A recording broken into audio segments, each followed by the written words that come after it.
Tomorrow, President Trump is expected to renew his push for a ceasefire in Ukraine. This weekend, Russia targeted Ukraine with its biggest drone attack since its invasion. CBS's Willie James Inman is at the White House with the latest developments. Willie James.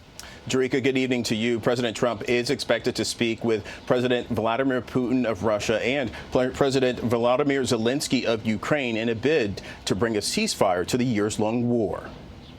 The high-stakes phone call between the leaders comes as the White House grows frustrated over stalled negotiations to end the war in Ukraine. Are they tapping us along? Well, that's what we're trying to find out. On Face the Nation, Secretary of State Marco Rubio said the president wants a face-to-face summit with Putin.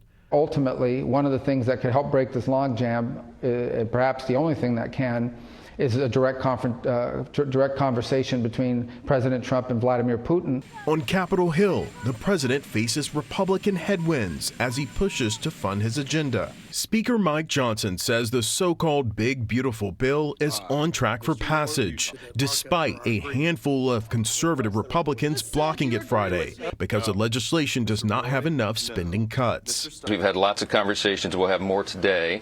What they were complaining about or mostly concerned about, I think, is, for example, work requirements in Medicaid. The GOP reconciliation bill trims billions from social programs, including Medicaid.